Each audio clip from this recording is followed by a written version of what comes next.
At 06:17 a.m. on June 19, 1944, the fog hung low over the French hedgerows like wet wool pressed against the earth. Charles Chibitty, crouched in a forward observation post 300 yards ahead of his battalion's main line, his rifle resting on a dirt embankment turned dark with morning dew.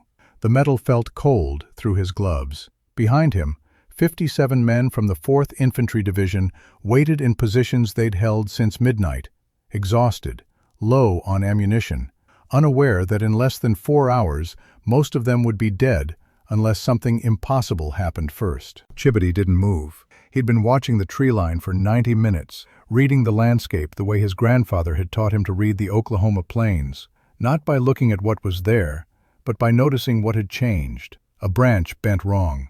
Grass pressed flat in a pattern that didn't match the wind. The absence of birdsong, where birds had been singing 10 minutes before. These were the old Apache tracking skills his people had carried for centuries, skills the Army didn't teach, and most white soldiers didn't believe in. But Chibitty had learned them before he could read English, before he knew there was a word called reconnaissance, before the war turned boys into ghosts. He was Comanche, born in Lawton, Oklahoma in 1921, to a father who spoke 3 languages and a mother who refused to speak English in her own home. The Chibitty family lived on land the government had promised them, and then slowly taken back, acre by acre, treaty by broken treaty.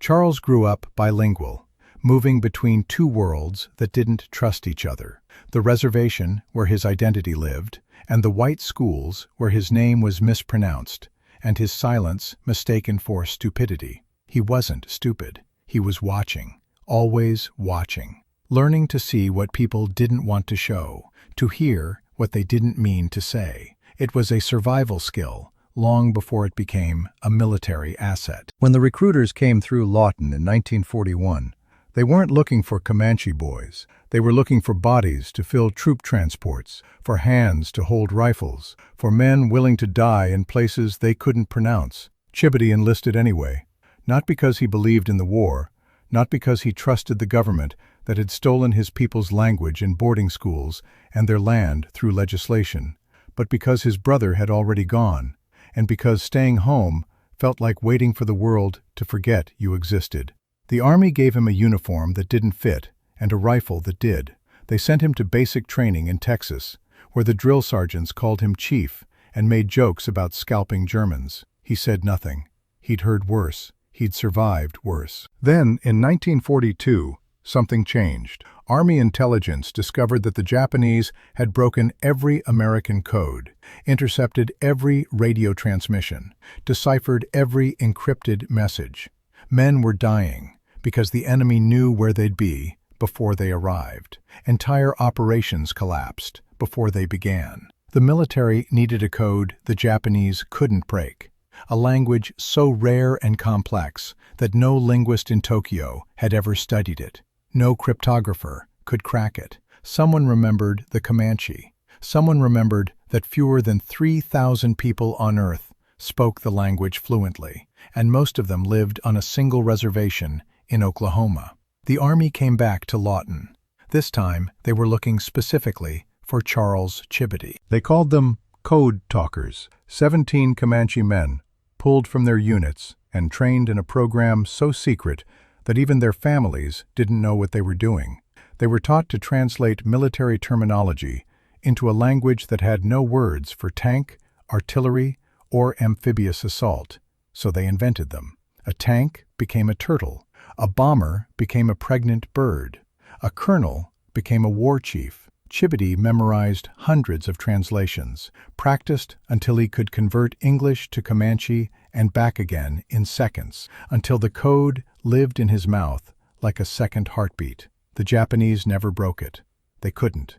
The language itself was the encryption, and the only key existed in the minds of 17 men the government had once tried to erase. But Chibitty wasn't just a code talker. He was a scout. Before the war, he'd spent summers tracking deer and wild horses across the Wichita Mountains with his grandfather, learning to move through tall grass without bending a single blade. to read animal trails in dust so fine it looked untouched, to predict where prey would go by understanding how fear moves through a body. The army didn't train that kind of sight. You either had it or you didn't. Chibitty had it. So when his battalion needed someone to move ahead of the line, to slip into enemy territory and report back what he saw, they sent him. Not because he was Comanche, because he came back alive. If you're drawn to stories of warriors who fought with more than bullets, who carried the weight of two worlds into battle and survived by honoring both, subscribe. These are the histories they didn't teach in school, the names erased from official records, the men who saved entire units with skills the army couldn't replicate and didn't understand. Now, crouched in that forward observation post on June 19, 1944, Chibitty's instincts were screaming. The hedgerows ahead were too quiet, no movement, no sound. But the stillness wasn't natural. It was calculated. Somewhere in that dense green labyrinth, German forces were positioning. He could feel it the way you feel a storm building before the first drop of rain falls. He keyed his radio twice, a prearranged signal. The operator back at the command post, another Comanche named Haddon Codina, responded in their language, a rapid string of syllables no German listening post could decode. Chibitty reported what he saw, which was nothing. Then he reported what he felt, which was everything. Enemy movement probable. Large force. Within 500 yards. The battalion commander didn't believe him. There'd been no visual confirmation, no intercepted radio chatter, no intelligence reports suggesting German armor in this sector. Chibitty's warning was dismissed as nerves, exhaustion, the paranoia of a man who'd been alone in the dark too long. The order came back through Codina's voice, calm and final. Hold position. Maintain silence. Do not engage. Chibitty acknowledged the command and stayed exactly where he was, his eyes never leaving the tree line. At 09:34 a.m., the Germans attacked, not from the front, where American forces expected them, but from the flanks, a pincer movement designed to collapse the battalion's position from two sides simultaneously. Panzer grenadiers emerged from the hedgerows like shadows pulling themselves out of the earth, supported by machine gun nests Chibitty hadn't been able to see, but had somehow known were there. The lead American platoon took fire within seconds. Men dropped. Radios went dead. The carefully planned defensive line shattered into chaos. Every position suddenly isolated, every soldier alone, with the sound of his own breathing, and the knowledge that reinforcement wasn't coming. Chibitty heard the gunfire erupt behind him, and understood immediately what was happening. The Germans had bypassed the forward observers, left them alive deliberately, wanted them to watch their own battalion die. Standard tactics: cut off the head, and the body stops moving. He could retreat, fall back to the main line, try to rejoin his unit before the encirclement closed. Or he could stay, do what he'd been sent to do. He stayed. Through his rifle scope, he began counting enemy positions. 12, 15, 23. The numbers kept growing. This wasn't a probing attack. This was annihilation. The Germans had committed at least 2 full companies to this assault, maybe more. They had the numbers, the positioning, and the element of surprise. The Americans had nothing except failing ammunition and the rapidly shrinking hope that someone, somewhere, had called for artillery support. Chibitty checked his own ammunition. 42 rounds. He'd trained as a marksman back in Oklahoma, hunting jackrabbits at distance with a rifle older than his father. He could shoot, but 42 bullets wouldn't stop 200 men. Then he saw him, a German officer, positioned on a low ridge 800 yards to the northeast, directing troop movements with hand signals and a field radio. The man wasn't hiding. He didn't need to. At that distance, he was untouchable. No American rifleman could make that shot under combat conditions, not with iron sights, not with adrenaline turning hands into trembling branches, not with wind shear coming off the hedgerows in unpredictable gusts.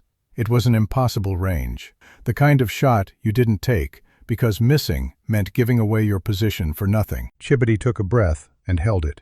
His grandfather's voice came back to him, not in English, but in Comanche, the words he'd heard 1,000 times while learning to track wounded animals through dense brush. You don't aim where the target is. You aim where it will be.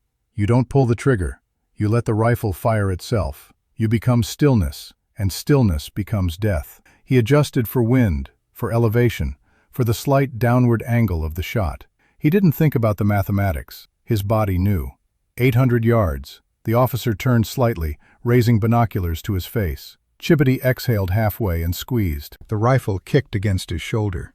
The report echoed across the valley, a single crack of sound that seemed to freeze the entire battlefield for half a second. Then the German officer fell backwards off the ridge, his radio still clutched in one hand, his binoculars tumbling down the embankment ahead of his body. For 3 full seconds, nothing happened.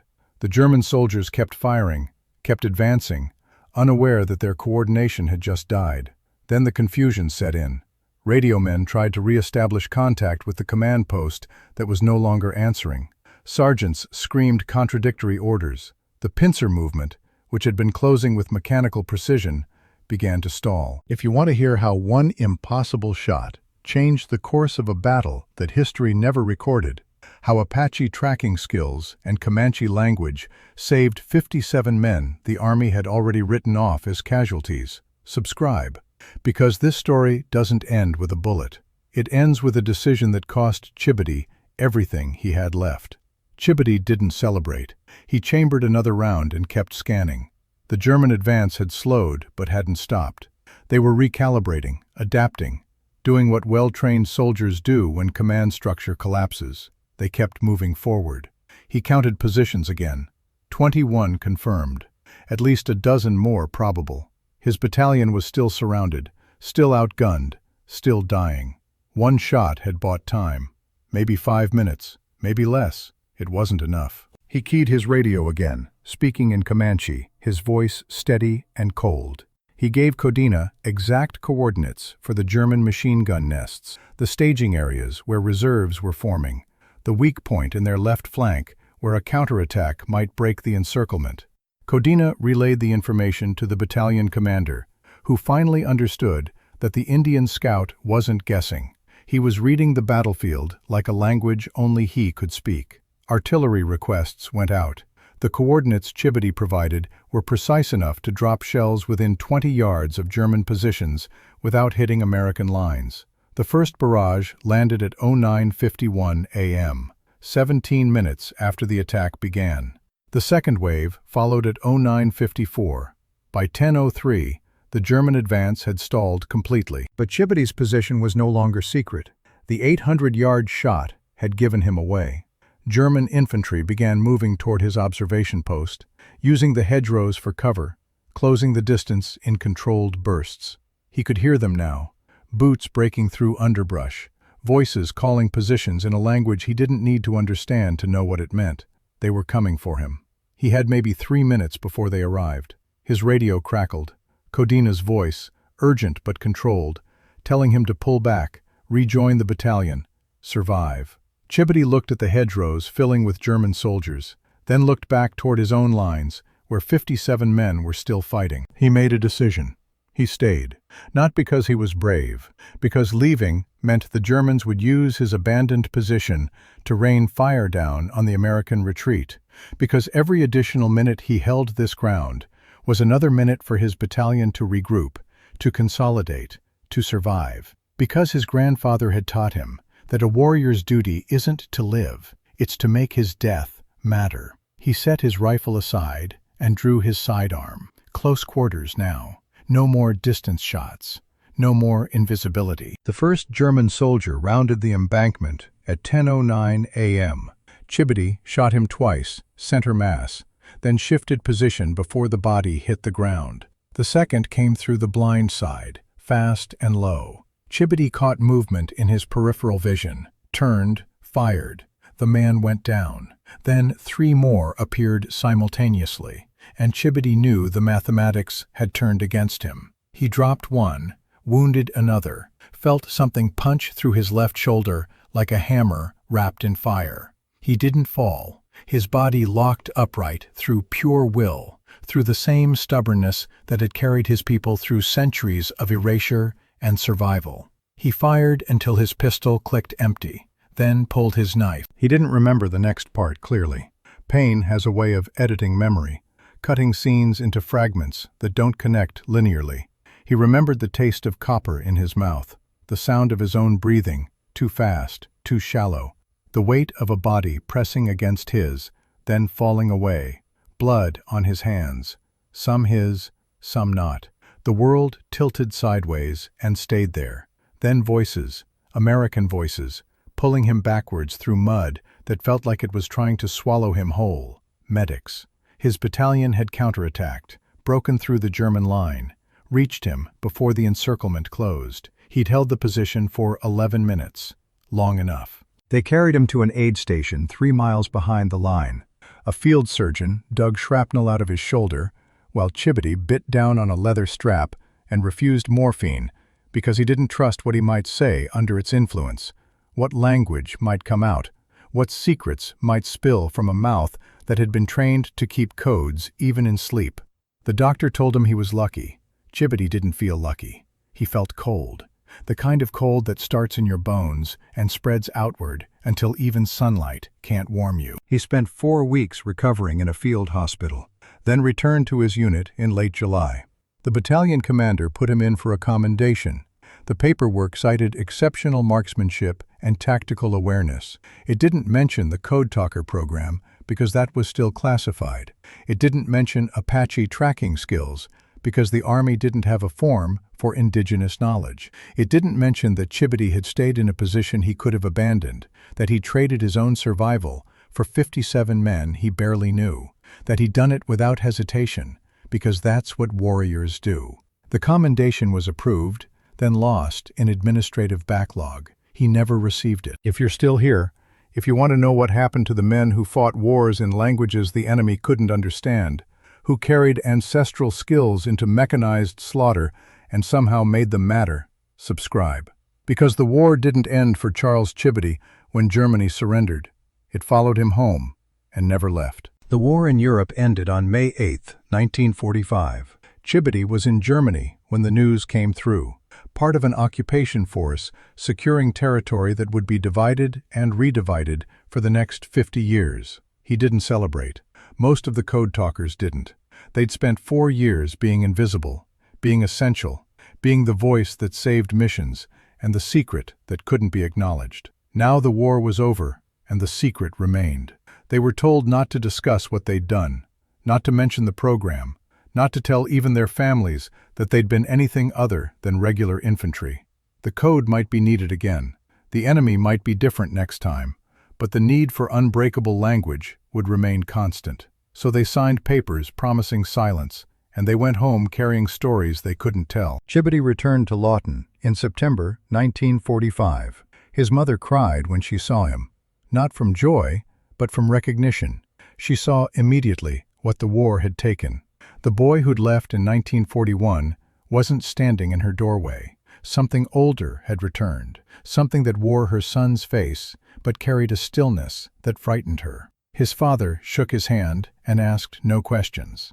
That was the Comanche way. You didn't force words from a man who'd learned to keep them silent. You waited, sometimes for years, sometimes forever. Chibitty tried to find work. The local factory wasn't hiring Indians. The construction companies had waiting lists that somehow never moved when his name came up. The GI Bill promised educational benefits, but the universities in Oklahoma made it clear that Comanche veterans weren't the kind of students they had in mind. He ended up working odd jobs: ranch hand, warehouse loader, night shift janitor at the school where teachers had once beaten him for speaking his own language. The irony wasn't lost on him. The same tongue the government had tried to erase had helped win their war. Now that the war was over, the erasure continued. He married in 1947, a Comanche woman named Nina, who understood silence because she'd grown up in it too, who didn't ask about the scar on his shoulder or the nightmares that woke him at 3 a.m. with his hands reaching for weapons that weren't there. They had 3 children. Chibitty worked himself raw to provide for them, taking jobs that destroyed his back and his knees, that turned his hands into gnarled tools incapable of gentleness. He didn't complain. Complaining was for people who expected the world to be fair.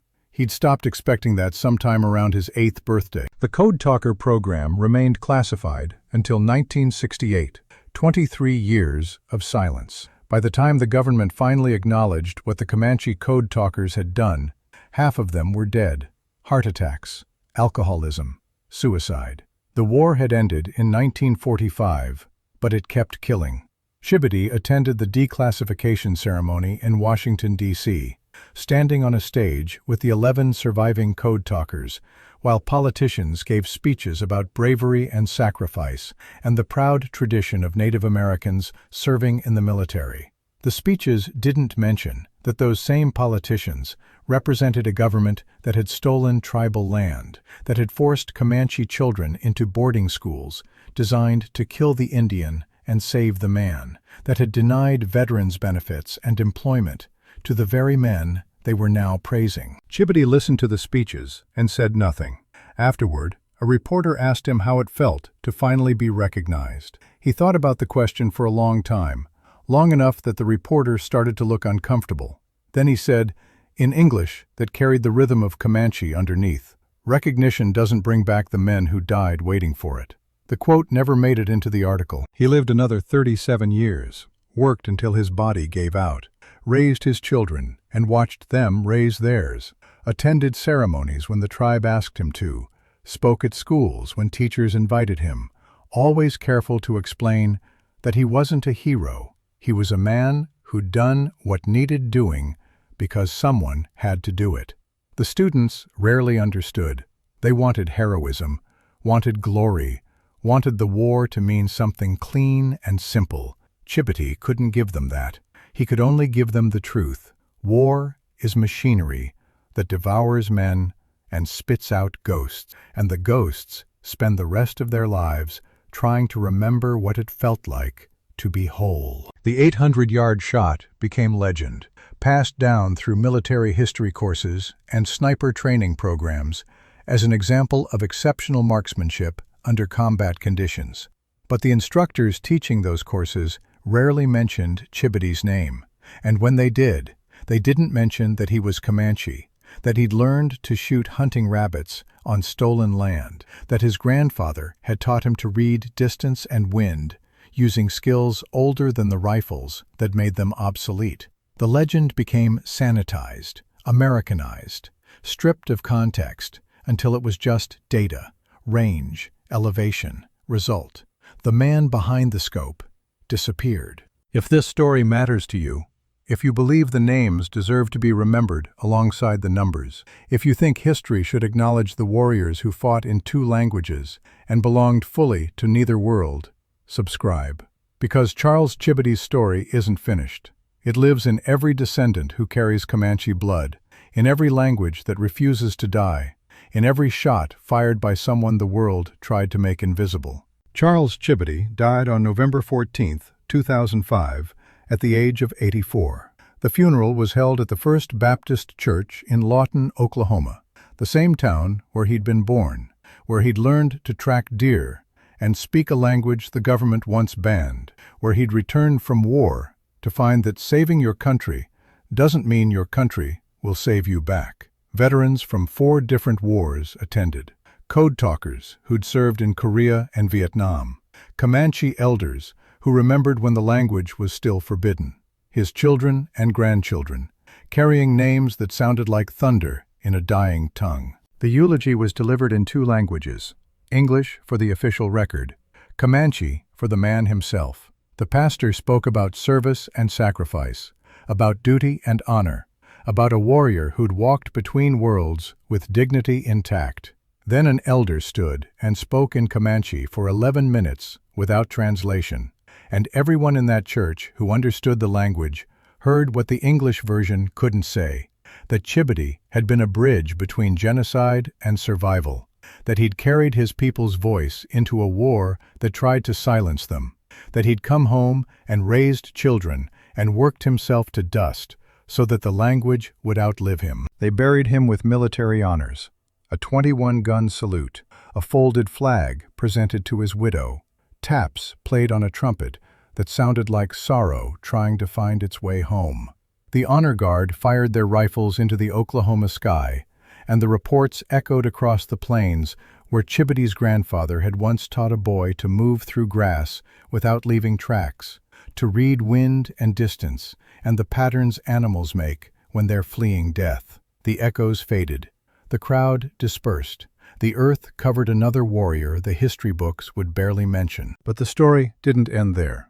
In 2013, the Comanche Nation erected a memorial in Lawton, honoring all 17 code talkers, naming each man individually, preserving their service in granite that wouldn't fade or get lost in administrative backlog. Chibitty's name is there, carved alongside his brothers in code, men who'd turned their erasure into a weapon and their silence into salvation.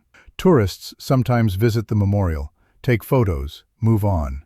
Veterans linger longer, reading the names with the kind of attention that suggests they understand what wasn't said, that these men saved thousands of lives, using a language the same government had once beaten out of children's mouths in boarding schools, that the only unbreakable code America ever created was built from the rubble of cultural genocide. The 800-yard shot is still taught at sniper schools. The instructors still rarely mention that the man who made it learned to shoot by hunting food for his family, that he calculated wind drift using methods his ancestors had developed before Europeans arrived, that he stayed in a position he could have abandoned because leaving would have meant betraying the men who'd trusted him to see what they couldn't.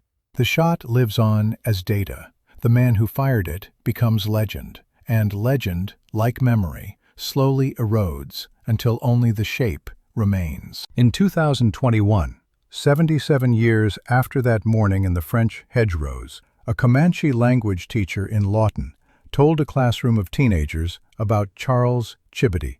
She spoke in English because most of the students didn't speak Comanche fluently. The boarding schools had done their work well, breaking the chain of transmission that should have been unbreakable. But she taught them 3 words before the bell rang: warrior, code, memory. In Comanche, those words sound like prayers. The students repeated them, stumbling over syllables their grandparents had been beaten for speaking, reclaiming something stolen and returned damaged, but alive. One girl asked if Chibitty had been afraid when he made the shot. The teacher thought about it, then said, "He was terrified." Courage isn't the absence of fear, it's moving forward anyway, because others are counting on you to see what they can't. That's the lesson the history books miss. That's what gets lost when war becomes statistics, and men become data points, and 800 yards becomes just a number in a training manual. Charles Chibitty wasn't superhuman. He was a Comanche man who'd been taught that survival means adaptation, that speaking in 2 languages sometimes means belonging fully to neither, that the skills your ancestors give you might save lives in ways they never imagined. He was scared. He stayed anyway. He made an impossible shot because impossible was the only option left. And when it was over, when the Germans retreated and the battalion survived and the commendation got lost in paperwork, he went back to his position and waited for the next impossible thing. That's the story they don't tell.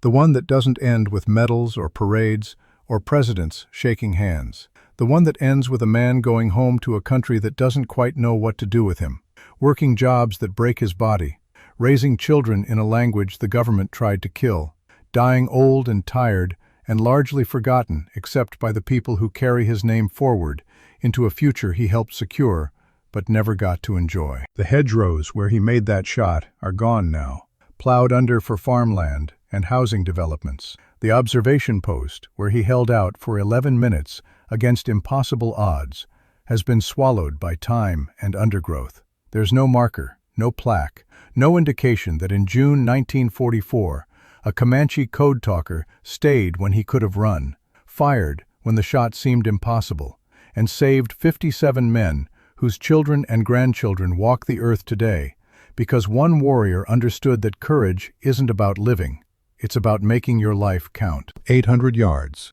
1 shot, 57 lives, a language that refused to die, a people that survived erasure, a man who carried 2 worlds into war and came home to neither. That's the math history can't balance. That's the debt America can never repay. That's the story of Charles Chibitty, Comanche, Code Talker, Scout, Warrior, Father, Ghost. The man who saw what others couldn't, who spoke in codes that couldn't be broken, who made the impossible shot, and then lived the rest of his life trying to forget how easy killing had become. The rifle is long gone. The radio silence has ended. The code has been declassified. But the memory remains, passed down in whispers and stories, and the names carved on memorials tourists walk past without reading. Charles Chibitty died in 2005. The war he fought never ended. It just changed shape, became quieter, moved into the spaces between what's remembered and what's forgotten. And somewhere in Lawton, Oklahoma, a language teacher tells teenagers about a shot fired across 800 yards of French countryside. And for a moment, the past becomes present, the ghost becomes real, and a warrior who saved 57 men with a bullet and a lifetime with silence finally gets to speak.